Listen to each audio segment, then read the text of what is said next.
All right, we got another episode of the radio show ATL The Aftermath. We are back on the air, and we got hanging out with us Steve Wohlberg. Now, Steve is the speaker and director of White Horse Media, and we're so happy to have him here today. Steve, thank you so much for making the time to come on today. We definitely appreciate it. Yeah, you're welcome, 16. I'm glad to be with you, and this is the first time we've had a conversation, and I'm looking forward to it, and I'm looking forward, glad to be with you. Same here. Glad to have you here and to have this conversation and to get to know you better as well.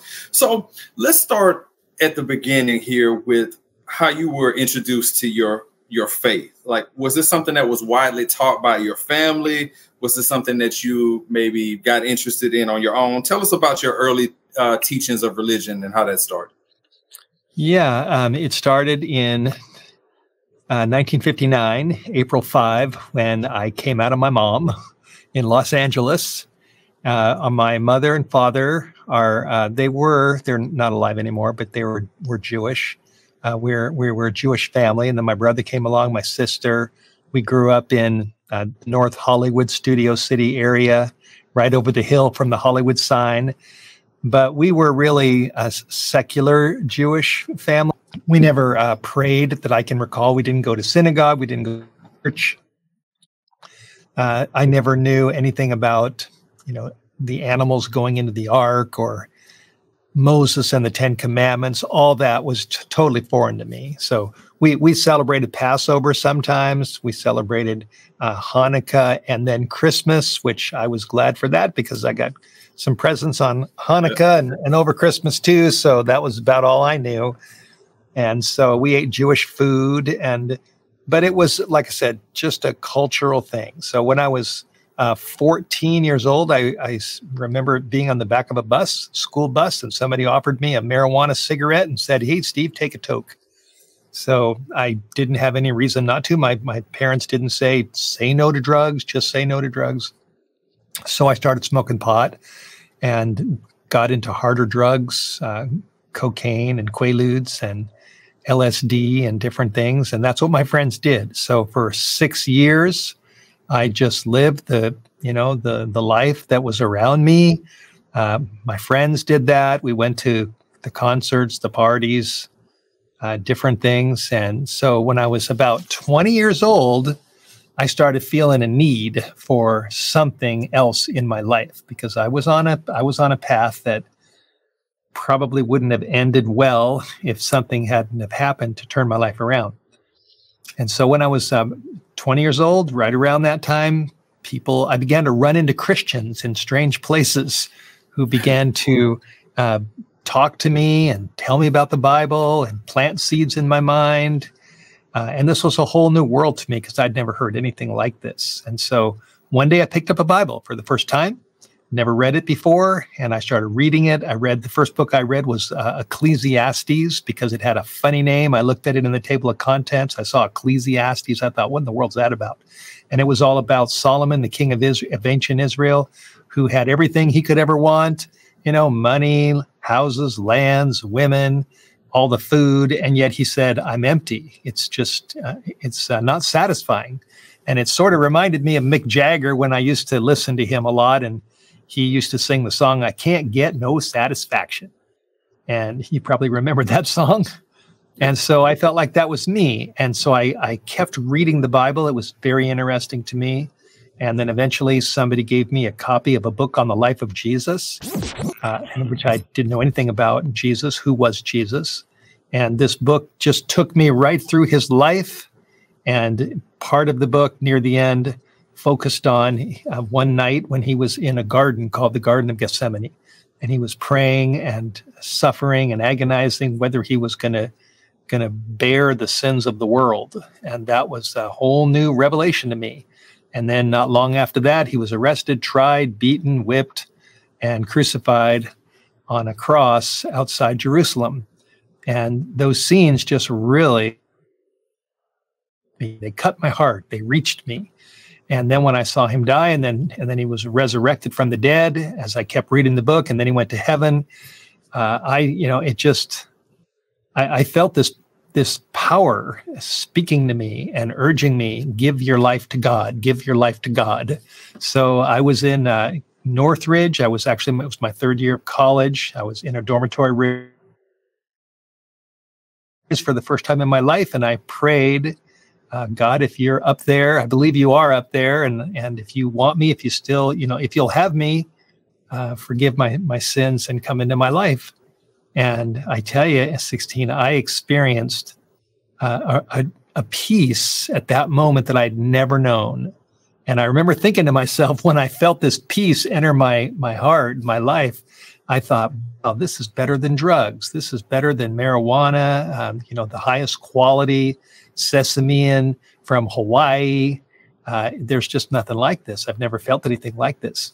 And so that was a turning point for me. And within a short time, I went to a Christian college in Riverside, California. And then it's a long story, but I started pastoring. I started studying the Bible. I went into the ministry, became a young pastor. Then I went to a seminary. And then after that, I pastored in San Francisco for a while. And as time went on, eventually I got into a media ministry. I started writing books and connecting with people that had cameras and equipment. And so we started recording, putting out messages. And so today, now I'm married. My wife's name is Kristen. We live in North Idaho, way up in the mountains near the Canadian border. We have 5 acres, surrounded by wildlife, beautiful up here. And our son Seth is 20. Our daughter Abby is 16. I have a garden outside. I have some fruit trees. My life has completely changed from those wild Mick Jagger days. And so now I'm, clean. I don't smoke pot anymore. And I try to live a clean life, try to stay healthy, to, be around for my family. I love my wife and my kids. And I direct a ministry called White Horse Media, which is, we picked the name White Horse Media because in the last book of the Bible, which is the book of Revelation, chapter 19, it describes Jesus returning on a white horse, like as the hero to conquer the forces of evil in the world. And so we have a staff up here. We have a big building. I'm in the building right now. We have a number of sets. We have people that are very skilled in audio engineering and editing and production. And we have our office manager, administrative director. We have people that answer the phone. We have a big YouTube channel that has over 10 million views. I've become a writer. I've written a lot of books. And so it's been a long journey, a lot of ups and downs, a lot of battles and struggles, but bottom line is I'm still alive, 65. God is good to me. He's taken care of me. He's helped me, and he keeps helping me. And I'm just thrilled to be alive and to have a chance to tell other people about him and how good he is, and to try to teach the Bible to those who are interested. So that's kind of the short version of a long story, but that's it. Yeah, and it all builds to something. Every twist and turn that you take, it leads to the road that you're supposed to go through. So you had to go through some of these things and learn some of those lessons about, I thought I was getting high here, but the real high I found is when I found my faith. So it was what you were talking about. Also, it was leading me, Steve, into my next question concerning, your media group with White Horse Media. So in talking about that, you touched on where you are now with what you're doing with, YouTube and things like that. But what would you say, outside of obviously you want to have people to have a relationship with Christ, what is the main purpose of the content that you're creating? Like outside of that, what else would you want people to pick up from what you're creating? Well, I never thought I'd become a writer. I didn't go to school to be a writer, but it just sort of happened as time went on, and I've sharpened my writing skills. And so in the last 25 years, I've written about a whole host of different topics. I have one book called Will My Pet Go to Heaven, which is about the story of me and my wife before we had kids, and we had a little dog, and our dog died, and it was very, it just ripped our hearts out. And that led me to study what the Bible says about animals, and that resulted in the book. So my purpose of writing that book was to comfort animal lovers and to teach them more about God and his love for animals and for people. So, that would be one purpose there. I've written a book called Approaching Armageddon, which deals with what's happening in the world, the signs of the times, things like the terrible hurricane that's, as we're recording this, it's bearing down on people, friends of mine in Florida. It's a terrible thing. Flooding. One person texted me and said their whole neighborhood's underwater.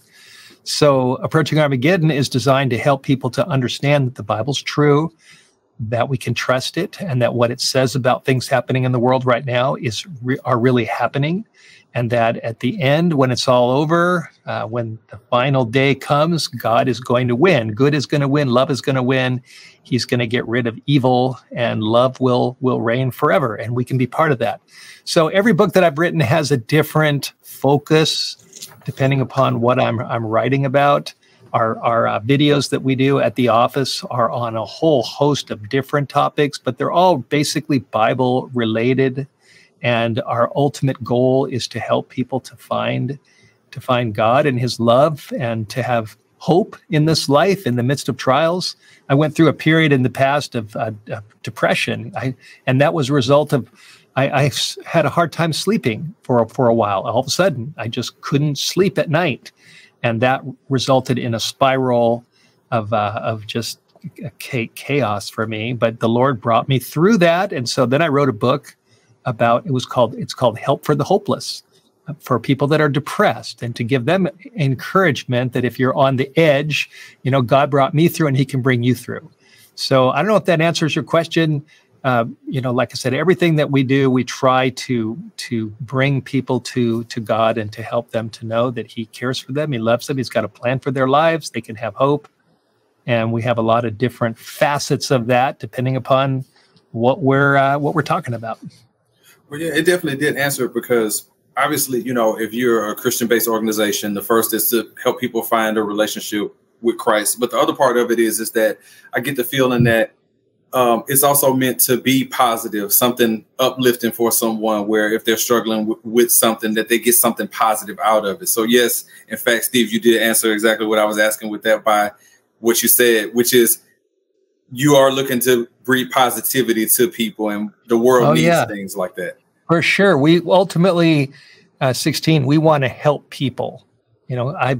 My life has been helped. I don't think that I would still be alive today if God hadn't come into my life. And so the more I read my Bible, and the more I pray, and the more I experience his power, his Holy Spirit in my life, the more I want to help others. So that's really what we're all about, is trying to help people who need help. And there's a lot of people in this world who need help. Yes, absolutely. You're correct about that, Steve. So just to reiterate, we're speaking to speaker and director of White Horse Media. That is Steve Wohlberg. All right. So you can follow White Horse Media on Facebook, YouTube, and Twitter. They're all at White Horse Media. And then if you need any further information about the group, just head over to whitehorsemedia.com. So, Steve, it seems like we're on the same page here, because I ask a question and part of your answer is kind of leading to where I'm going.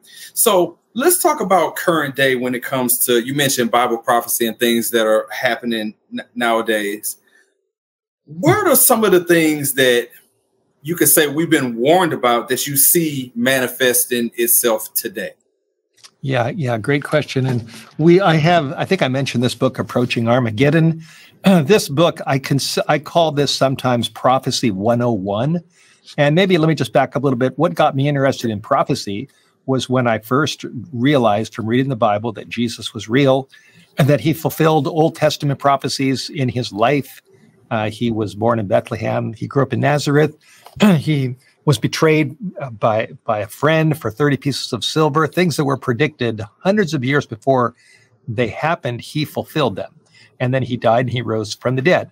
And so when I learned that, and I accepted Jesus as my Savior, and then I learned that he not only came once, but he went to heaven and he's coming back again. That's what really, it was like a wake up call. And I thought, he's coming back again. I want to find out what's going to happen. So that's what led me to study Revelation, to study prophecy. Now, some people have no clue about prophecy. They've never read the Bible. So this book, Approaching Armageddon, I call it Prophecy 101. And it's designed to show people the Bible can be trusted, and the signs of the times, and again, that good will win. So as far as the signs of the times, there's a lot of them. And as I was thinking about this, our time together, I couldn't help but think about the hurricane that's hitting South Florida. I was talking to a friend of mine yesterday on the phone, and we have to get out of here. We have to go. I can't even take my dog. I'm going to leave my dog in my house. And I don't know the details of that, but he said, I can't take my dog. I got to go because the hurricane's coming. And then somebody else texted me and said, like I said, the neighborhood that they grew up in is underwater and they have relatives in that area. It's hitting especially Pensacola. At least that's one area. I've been to Pensacola. I have friends that have property in Pensacola. So, as you think about that, let me just read a Bible verse in Luke chapter 21, verse 25 and 26. It says, Jesus said, there shall be signs in the sun and in the moon and in the stars, and upon the earth, distress of nations with perplexity, the sea and the waves roaring, men's hearts failing them for fear and for looking after those things which are coming upon the earth, for the powers of heaven will be shaken. So Jesus is using a broad brush here and describing that there would be signs, and one of those signs is going to be distress upon the earth. And there's going to be perplexity. And the Greek word for perplexity means no way out. And then it says the sea and the waves would be roaring. And that sounds to me like a tsunami or a hurricane, whipping up the waters. And then men's hearts would be failing them for fear and for looking toward those things which are coming upon the earth. And I think there's a lot of applications of this verse today. People are under stress. They're scared. There's disasters in the natural world that are pounding the earth, whether they're earthquakes, fires, floods, hurricanes. And so these things are real. So as far as some other signs, I can just, list a few. Matthew 24, verse 12 says that lawlessness will increase and the love of many will grow cold. And I think, we can all see that happening around us. No respect for the Ten Commandments, lawlessness is growing, love is dying. People, the families are falling apart. You told me before we started recording that you're a family man, just like I am. You've got two daughters, and I've got a son and a daughter. And, it's just tragic to see what's happening to homes and what's happening to kids. And so that's another one. Revelation 11, verse 18 says that the nations were angry. Angry nations is another one of the signs. And we can certainly see that people are getting more and more, mad. I mean, they're angry at many different things. In Luke chapter 17, Jesus said, as it was in the days of Lot, it would be similar before he comes. And if you look at Genesis chapter 19, Lot's day, Lot was the nephew of Abraham. He lived in a town called Sodom, and there was a lot of immorality in Sodom. And Jesus said what happened in Sodom is going to be similar to what's happening before he returns. Another parallel in Matthew 24, Jesus said that it would be like the days of Noah before he comes. And if you go back to Genesis chapter 6, 7, and 8, it describes life in Noah's day. It says people's imaginations were for evil. They were corrupt, and there was violence, a lot of violence. So in my book, Approaching Armageddon, I look at these different Bible verses, these predictions of things that would be happening upon the earth. And, we can see them. Matthew 24 also talks about nation rising against nation, kingdom against kingdom. We think about what's going on in Israel, what has been happening in Ukraine, nation against nation, wars. Jesus also said there'd be famines, there'd be pestilences like diseases, there'd be earthquakes. And so with a broad brush, we see these things happening. Now they've actually been happening for a long time. They're not new to this generation, but they are increasing, and they're happening sort of as a group of them that are happening more and more, and they're intensifying. And so I see those all as signs. And there's one more sign, which is actually a hopeful sign. In Matthew 24:14, Jesus said that the good news of his kingdom and of who he is and of his love and what he's done for us on the cross so we could be forgiven. He said the good news of the kingdom will be preached in all the world as a witness to all nations. And then the end will come. And we can see if we're listening, that through radio, TV, internet, satellite, through what we're doing, there's many ways through technology, even AI is being used for good to help advance the gospel, translating people's messages into different languages quickly. So there's a lot of evidence that, that's happening right now.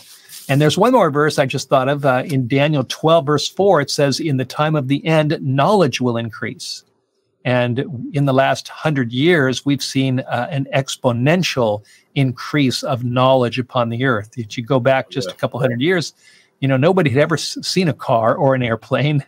They, traveled around on donkeys or on horses or by foot or on a boat where they rode.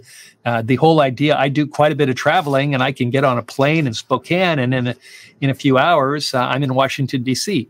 And this is totally unknown to past generations. So there's a whole cluster of what we call signs of the times that Jesus and the Bible predicted, and they're happening. We can see them right now, and they give further evidence that what the Bible says is true. It's really happening, and that at the end of all this, Jesus is going to come back for those who have chosen him.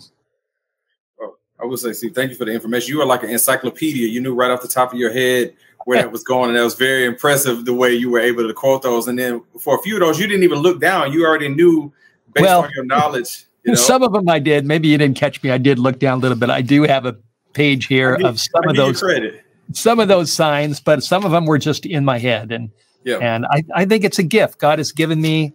As I'm getting older, my short-term memory is not as good as it used to be, but I can still remember Bible verses because for 45 years, I've been studying this book. And it has helped me in my life. I just, a lot of people don't believe in religion. They think this is all crazy. But I know for myself that I don't think I'd be alive right now. I have a good relationship with my wife and my kids. I don't earn a lot of money, but I make enough. I'm able to pay my bills. I have a home in North Idaho.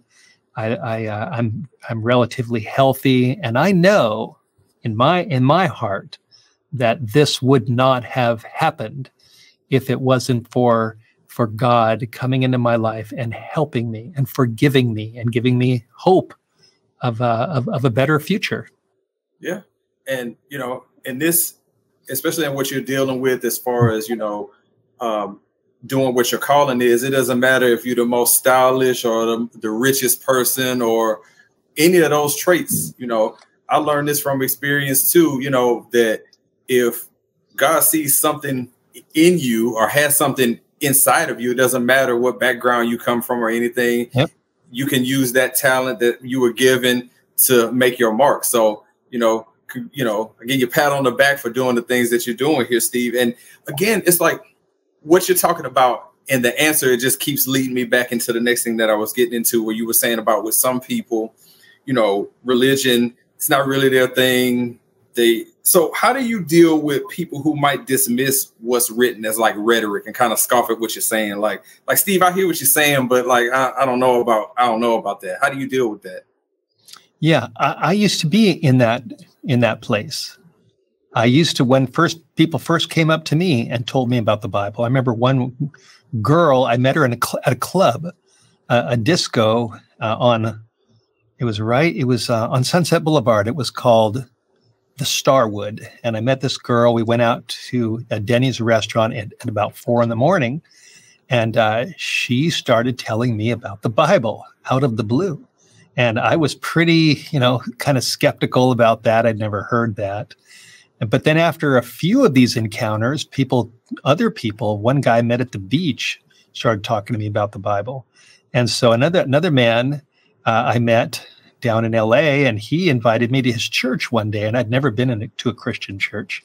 And that was pretty overwhelming for me. But, as I started checking it out, so I checked it out. I thought, I'm going to check this out because I need something in my life, and I don't know what it is. And then when I finally started reading the Bible, it just, the dots started connecting. So for people that are skeptical and don't, they think maybe this is all just, fiction and it's not true. I would just encourage them to check it out, to take a look. And that's why I wrote my book, Approaching Armageddon. Like I said, the first few chapters are designed to show people that the Bible is not a book of myths.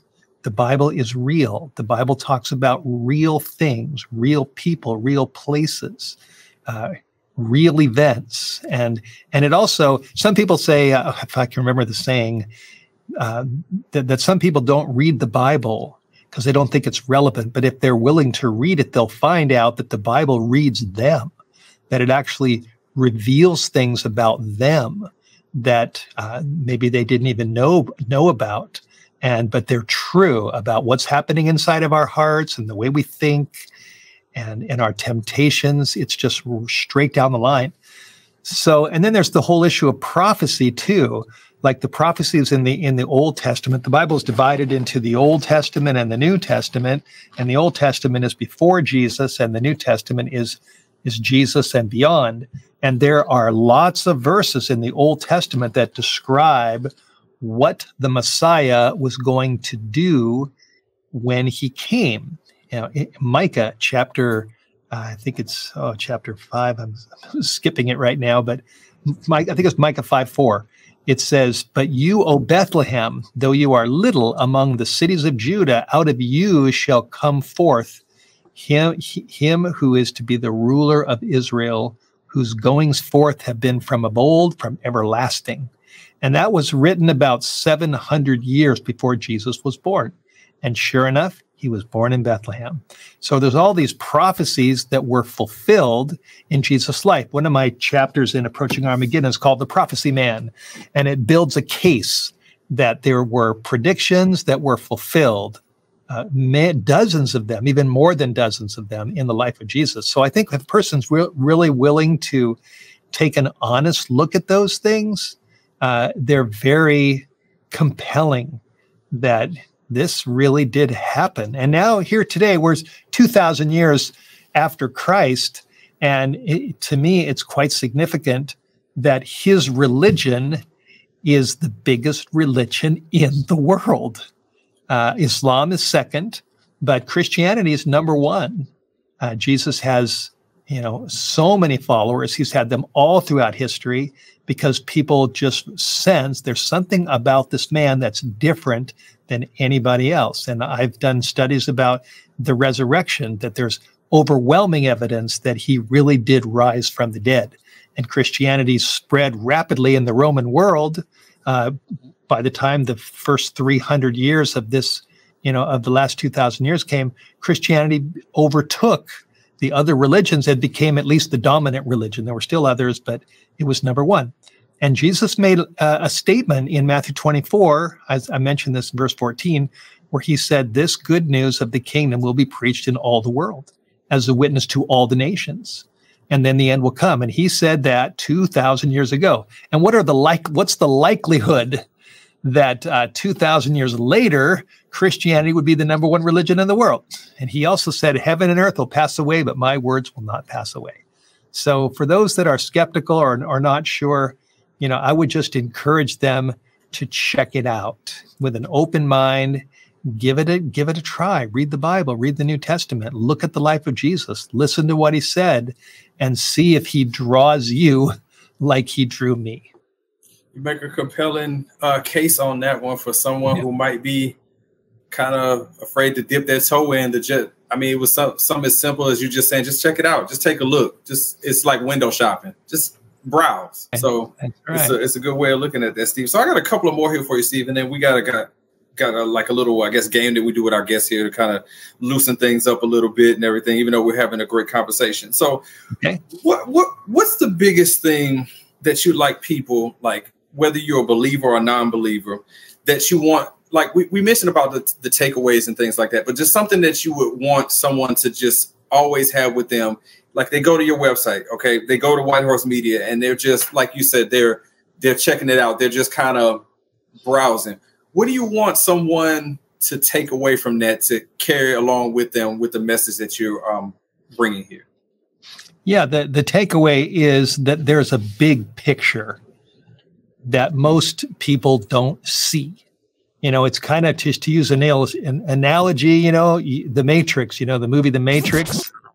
These people are in this matrix, and they don't and they have an option. You take the blue pill or take the red pill. If they take the blue pill, everything's going to be the same for them. But if they take the red pill, they're going to know the truth.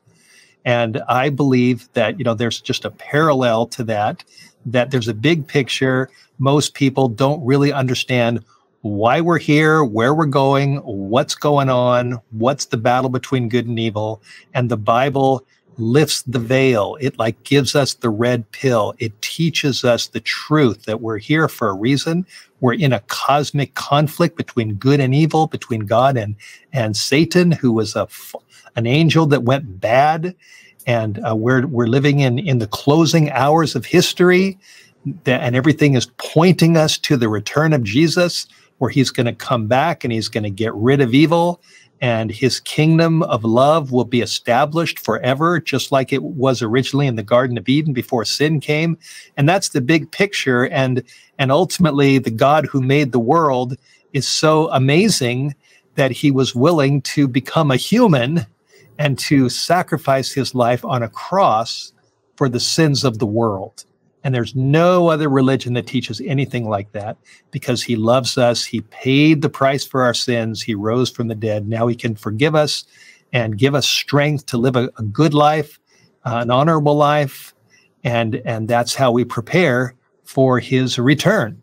And if we want him, he wants us. Even if we don't want him, he wants us. So I guess that's the bottom line, 16, that there's a big picture and that Jesus is the answer that we all really need deep inside of our hearts. And if we give him a chance, we'll find the peace that you can't find anywhere else. It's spoken from experience. You had your experience where you had that epiphany on what you needed. So it's a great explanation for that. And I appreciate the answer, because it's coming from a personal place for you that you can speak to and point back to that got you to the point where you're here today. So that is great to hear. So Steve, so we talked about a lot of information in a short period of time. Can you tell us about, I guess, any upcoming projects or anything that you're working on that we really didn't spend a lot of time on that you'd like to give voice to at this time? Yeah, sure. At White Horse Media, I'm in a studio right now. We have a big studio. We have a set over there, another one over there. And we recently completed a series called America and the Dragon. It's a 4-part series of 4 half-hour programs. And those programs are going to be posted on our YouTube channel in November. No, actually October, sorry. We're doing it the month before the election, because people are thinking about the election, and so America's on people's minds. So that's a project that we've completed. It's edited, and it'll be posted on the YouTube channel White Horse Media shortly. In just a week or two, it'll come out. So I would encourage people to really check that out. It's very enlightening. We have a lot of different videos on our YouTube channel that are very enlightening. I have a new book that we're waiting for. They've just been printed and they're on the way, and it's called The Light at the End. The Light at the End, that deals with prophecy and what's happening in the future, what's going to happen in America. And so those are projects. And let's see what other projects. Well, one of our big projects right now is to get on podcasts like this one. So I've been getting on a lot of shows. So we have a lot of irons in the fire, a lot of things we're doing. We have a great team up here that we're like a family. We work well together. We pray for each other. We encourage each other. And so those are some of our projects. Very good. Looking forward to that. Like you said before, you got your YouTube channel that people can subscribe to, and we're going to have all that information readily available so people can go and check that out and take a look at the series that you'll be producing here coming up in October. So that's definitely something to look forward to. So yeah, we also have a Bible. We also have a Bible school. I just want to mention, and the website is whitehorsemediabibleschool.com. It's free, no charge, and people can watch videos right there. And we go through a whole series of things. And this was filmed in Israel, very high quality. So whitehorsemediabibleschool.com. Okay, nice. So more information to enrich people and to also teach as well. So that's, again, definitely great to hear. So Steve, we've had a great conversation, getting to know about your purpose, your personal testimony and things of that nature. Now I'm gonna switch things up a little bit. We got a little thing that we do here. Usually my brother will host this, but unfortunately he couldn't be here tonight, but I'm gonna take it over for him. So we do something that's called One Gotta Go, where we'll give you, 3 or 4 choices on a different thing, and you got to pick one of these 4 that gotta go. We got to eliminate them. So what I chose with this one was different types of cuisine, basically. So if you're going out to dinner, we got 4 different, I guess, genres of food, and you can figure out which one got to go with this one. All right. So in this case, we got Italian, Chinese food, Mexican or Tex-Mex, or Jamaican food. I'm not sure. Maybe I'm sure you've tried some of these, but out of these 4, if you're going to go to dinner, which one of these is the one that has to go? Like, I like those other 3, but that one's got to go. What do you think? Oh, that's tough. You didn't mention Thai food in there, right? I didn't mention Thai food, but we can toss that in there because Thai food is outstanding also. But yeah, I like Thai. So if I had the option of getting rid of all the other ones and leaving Thai food, that would be my choice. I'm kind of a health buff, and when I travel, I often go on my phone and say, where's the vegan restaurants nearby? And so if I can find an all natural restaurant that has good food, big sprout salads and all kinds of healthy cuisine, that would be big for me. I do like Mexican food and Italian, not as much, but I like eggplant. I really like eggplant. So everything else would go except for what we've done would be Thai food. All right. We picked one off the board there, but Thai food is good for sure. So let's see. So which one of these have to go? Let's see. So it's Italian, Chinese, Mexican, or Jamaican. I like all of these. Man, it's a tough decision. I can't remember what the Jamaican food's like. I was trying to think. I have been to Jamaica. So like jerk chicken, black beans and rice, plantain, stuff like that will fit into that category. That's rough to give up because I like beans and rice. But in this case, I can't get rid of the other 3, so it will be Jamaican that would have to go because Italian's too good. You mentioned Mexican is too good, and same thing with Chinese food. Not that Jamaican food isn't great, which it is, but in this case, that's the one I have to kick out. But Steve said, look, you find me a vegan restaurant that's piling on the portions of stuff I like, that's the one he's picking. So just wanted to see where your head was with that, Steve. Sure. Thanks for humoring me with that one, doing One Gotta Go. So I definitely. You are now listening to the radio show ATL. So, again, Steve, this was a great conversation, getting to know about you, your journey, about where it started, where you were doing, you were doing some things that at the time felt right, but then at the same time, it didn't feel right to you, and you didn't fight the feeling. You embraced what was being brought to you from that feeling of faith and things of that nature, and it's great to hear. You're someone who people should be definitely, or taking a listen to, watching, and paying attention to, because regardless of anything, some people may be religious, some aren't, but what you're breeding is something that all people need, which is positivity, and you can't put a price on that. So it's definitely appreciated, and we just look forward to seeing what you're going to do now and in the future, and hopefully we can have another conversation in the future about what you're doing at that time and speak about that as well. Yeah, I'd love that. I'm happy to be with you anytime. And I appreciate the dialogue, appreciate the spirit, your kindness, your graciousness. And so thank you for the opportunity. Absolutely. So again, Steve Wohlberg, the speaker and director of White Horse Media, doing great things that are not only uplifting, but positive as well. So Steve, again, thank you so much for the time and the conversation. And we look forward to speaking to you again in the future.